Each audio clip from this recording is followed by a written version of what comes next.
Nairobi, the city that never sleeps. Under the neon glow of streetlights, the capital pulses with life. Hawkers call their last sales. Matatus blast music as they weave through traffic, and the city's elite toast to another successful night. But behind the dazzling lights and booming nightlife, Nairobi holds secrets, some darker than others.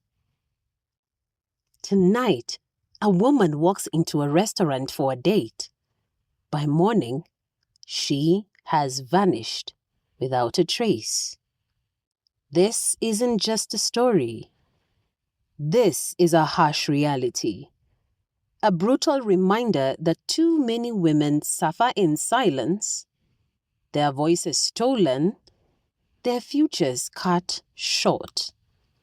And we must ask ourselves, how many more? Stay with me.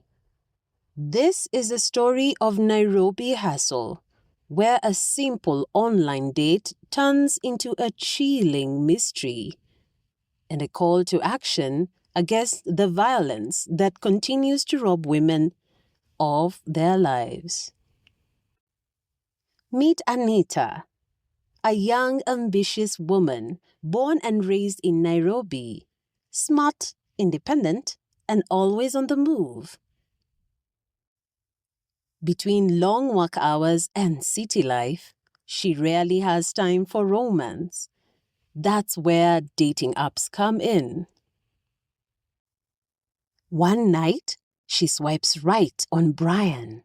He is charming, funny, and, judging by his profile, successful. Their chats flow effortlessly, and after weeks of talking, he finally asks her out. A dinner date at an upscale restaurant in Westlands. Their chats flow effortlessly, and after weeks of talking, he finally asks her out. A dinner date at an upscale restaurant in Westlands. Anita arrives at the restaurant. Brian is already there, waiting.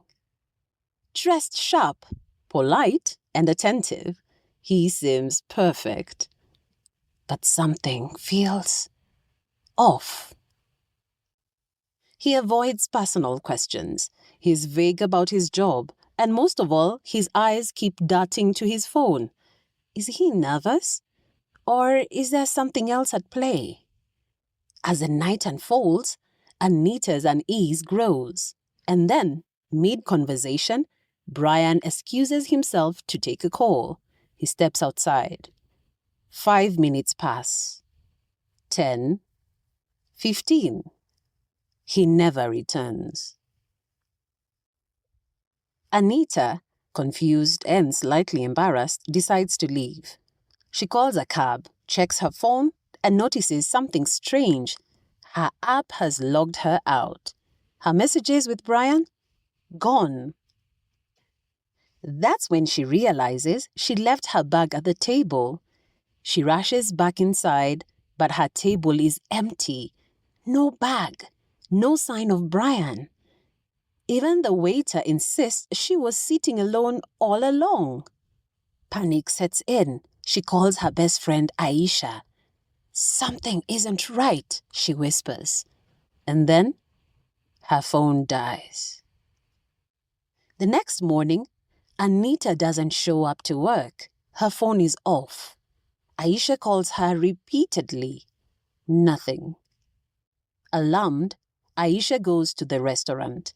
The staff claim no one named Brian made a reservation. No one remembers Anita being there. Even the security footage shows nothing. Like she was never there. Aisha refuses to accept this. She heads to the police together with Anita's mother and sister. But in Nairobi, missing person reports don't always get immediate action. Maybe she just left town or she eloped to get married, the officer suggests. But Aisha knows her friend. She assures Anita's mother that she will help her find her daughter. Something terrible has happened, and society's apathy is unacceptable. Aisha starts digging. She tracks Anita's last ride. The cab driver remembers dropping her off but says she never entered her apartment. Then a breakthrough.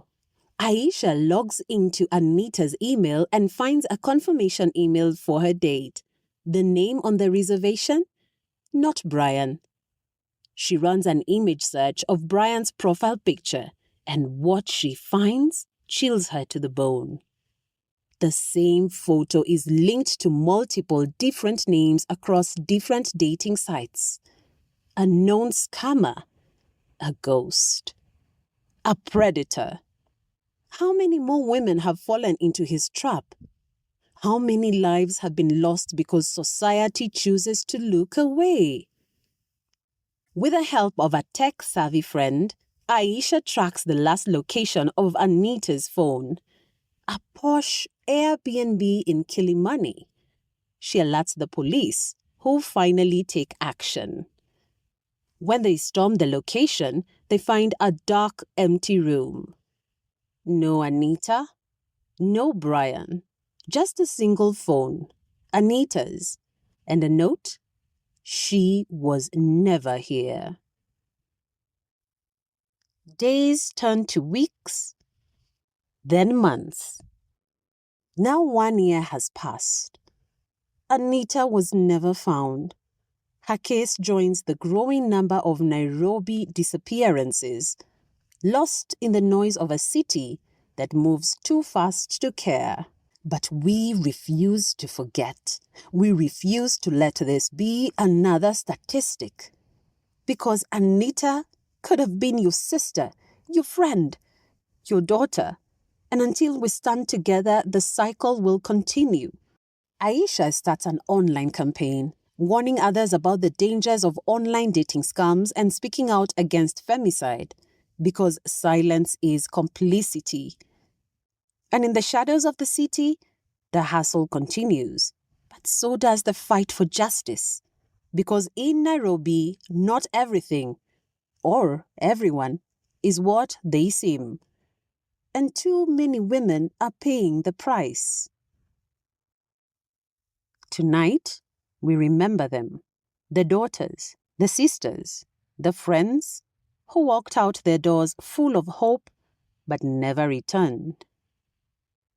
The women whose laughter was stolen, whose dreams were cut short, whose stories were never finished. They're not just names on missing posters or faces on our TVs. They're not just statistics. They were loved. They were cherished. They mattered. We carry their memories with us. In every woman who fights for justice, in every voice that refuses to be silenced, in every tear shed for a sister lost too soon. We remember them in the stories we tell, in the battles we fight, and in the justice we demand. Their absence is felt, their presence missed, but their spirits live on in our determination to create a world where no woman has to fear for her safety. We will not forget. We will not stop fighting for them, for us, for every woman. Femicide must end. Violence against women must stop. And we must all take responsibility. If this story moved you, share it, speak up, demand action, and most of all, protect one another. Like, subscribe, and join the conversation.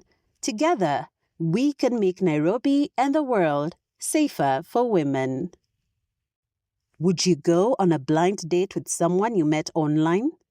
Let us know in the comments below. And until next time, stay vigilant.